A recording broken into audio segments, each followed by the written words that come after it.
कोई व्यापार के लिए जा रहे हो या नौकरी करने के लिए जा रहे हो और लगी नहीं रही, बहुत तकलीफ पा रहे हो, सर्विस ही नहीं लग रही, बहुत कष्टमय हो गया, तो निवेदन करूंगा 5 पीपल के पत्ते पर बेसन के 5 लड्डू घर में बने हुए, गाय के घी के 5 लड्डू रख लो, उस लड्डू के बीचों बीच एक आटे का दिया और उसमें तिल्ली का तेल डालकर इसी मंत्र का प्रयोग कर कर पंचमुखी हनुमान का किसी भी हनुमान के मंदिर में जाकर, दक्षिण मुखी हनुमान के मंदिर में जाकर उसको रख कर आ जाइए। इसके बाद आप उस काम के लिए जाइए, आपका काम सफल हो जाएगा। आपको किसी को नहीं कहना पड़ेगा कि हाथ जोड़ना नहीं पड़ेगा, किसी के पांव नहीं पड़ना पड़ेंगे, तुरंत काम होगा।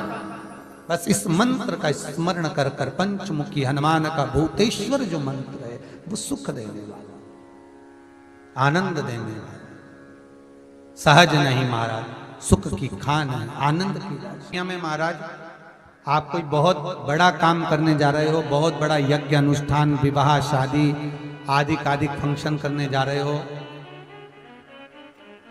4 दिन 8 दिन के लिए आप घर से बाहर जा रहे हो और आपको लगता है कि घर में ताला कैसे लगाएं, तो निवेदन है एक तांबे के कलश में जल भर लीजिए और जल भरकर उसमें थोड़ी सी काली तिल डाल दीजिए, भूतेश्वर शिव का नाम लेकर। कौन से शिव का? भूतेश्वर, शमशानवासी भूतेश्वर शिव का नाम लेकर काली तिल डाल दीजिए, कलश को प्लेट से ढक दीजिए, घर के किसी भी भाग में उसको रख दीजिए। उसके बाद आप चले जाओ। किसी की सामर्थ्यता नहीं है कि उस घर में कोई पांव रखे, किसी की सामर्थ्यता नहीं है। और अगर कोई भूले से पांव भी रख दिया तो 22 दिन या 21 दिन के अंदर उसको, जैसे लोगों को हवा आती है, बस उसको चक्कर आना चालू हुआ, बाल खोल खोल के घुमा मिलेगा।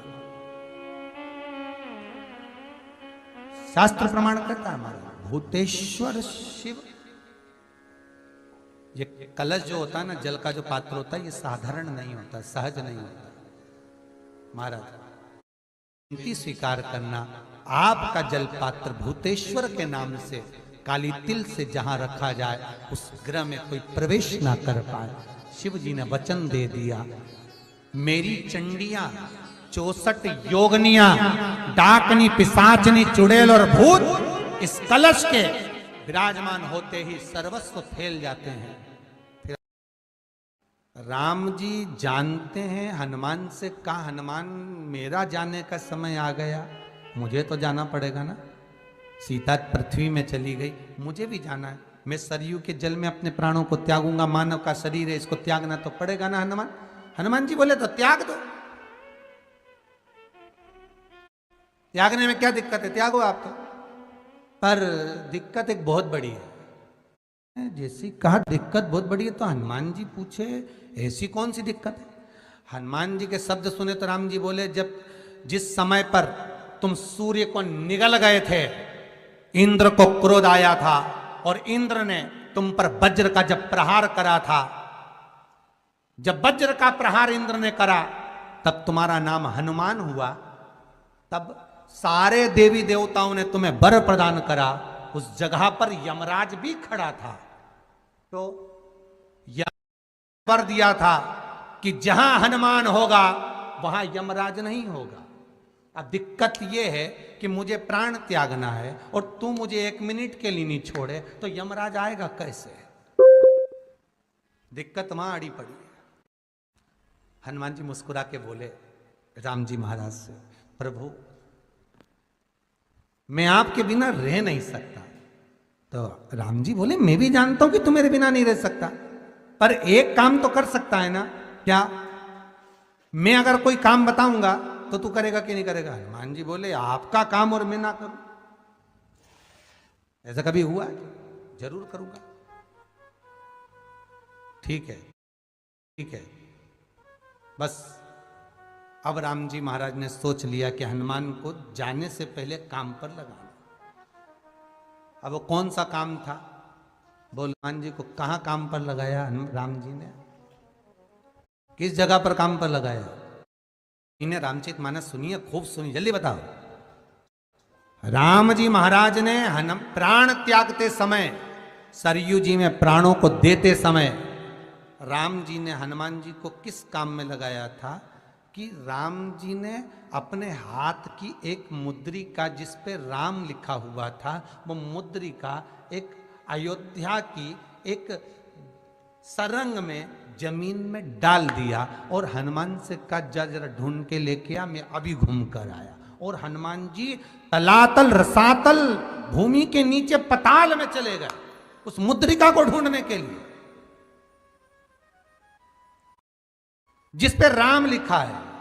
और हनुमान पूछते भी जा रहे राम कहाँ है, राम की मुद्रिका पड़ी थी, राम की अंगूठी है। अब राम का ही सत्संग करते करते जा रहे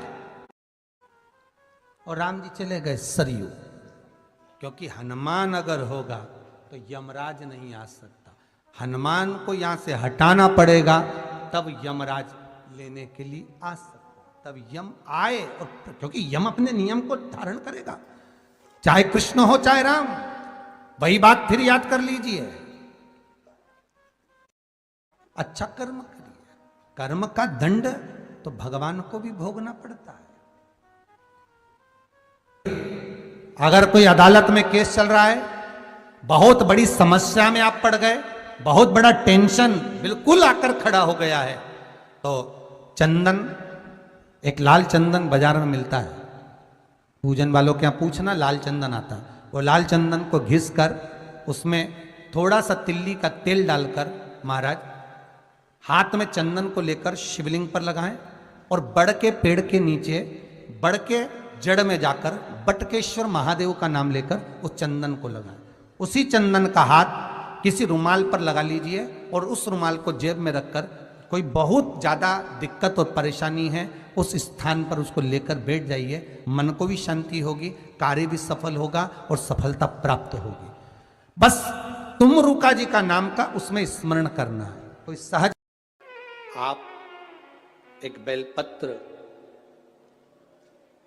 जैसे आप एक बेलपत्र कि ये दो जो पत्तियां होती हैं, जरा ध्यान देंगे, ये दो जो पत्ती नीचे की रहती है बेलपत्र, आगे का भाग एक बेलपत्र और नीचे की जो ये दो पत्तियां होती हैं, इन दो पत्तियों के ऊपर एक एक शमी पत्र, ये दो जो पत्तियां हैं इन पत्तियों के ऊपर एक एक शमी पत्र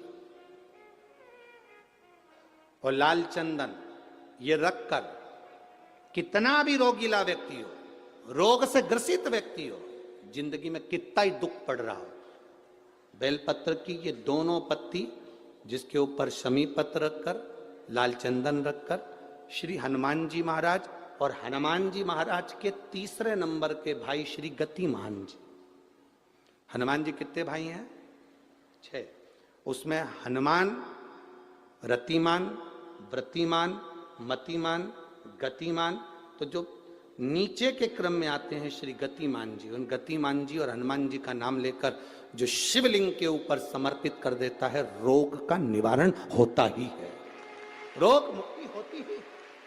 कि हनुमान जी महाराज शंकर भगवान का एक अंश स्वरूप है, एक अंश स्वरूप।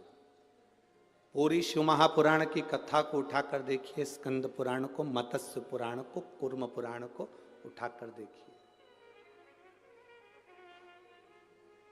एक बाणासुर का चरित्र और एक श्री हनुमान जी महाराज का चरित्र, बहुत सुंदर सुंदर।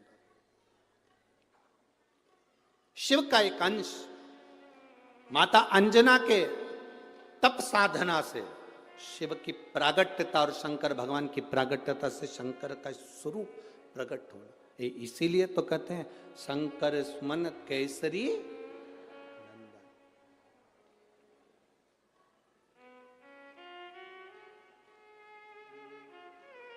शिव का एक स्वरूप है हनुमान जी महाराज।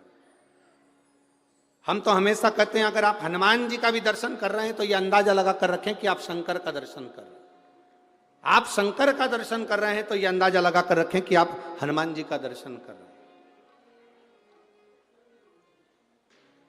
सब एक, कोई भेद नहीं। हनुमान जी की माता अंजना मां, जिनके घर में संतान नहीं थी, संतान नहीं, नैनों में जल भर गया, आंख में आंसू भरकर अंजना मां अपने पिताजी गौतम बाबा के यहां पहुंच गए। पिताजी ने देखा, अंजना तू आई है? हाँ पिताजी। बेटा तेरी आंख में से आंसू बह रहे हैं, क्या हो गया? पिताजी औलाद नहीं है, संतान नहीं है। गौतम ऋषि ने कहा, अंजना इतनी सी बात के लिए रो रही है कि औलाद नहीं है?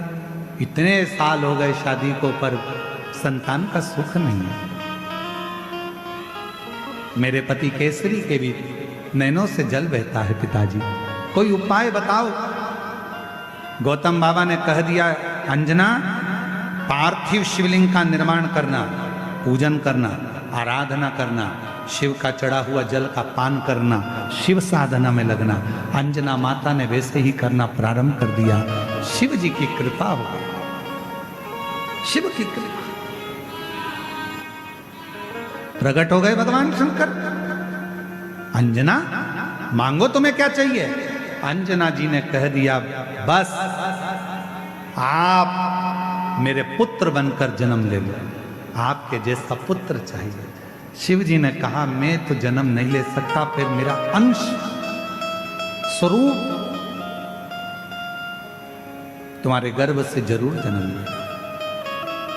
और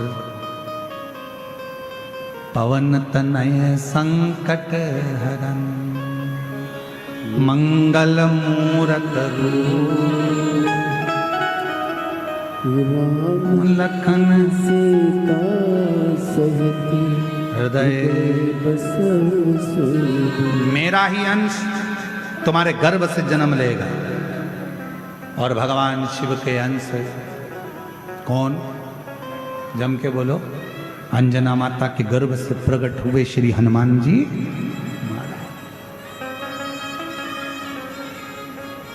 अंजना जी के गर्भ से एक बच्चा नहीं था, शिव की कृपा हुई 6 बच्चों का जन्म। हनुमान, गतिमान, रतिमान, मतिमान सब प्रकट हुए।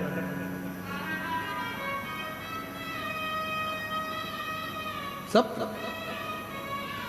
ये शिव की उदाहरण, ये शंकर। थोड़ा बहुत नहीं देता मेरा शंकर भगवान। देवता देते हैं पल्ला झाड़ कर और महादेव देते हैं छप्पा फाड़। थोड़ा बहुत मेरा शिव नहीं देता, देता है तो बहुता में देता, बहुता। आप ऐसे दयालु नाथ से रिश्ता बनाइए, ऐसे दयालु नाथ से रिश्ता बनाइए।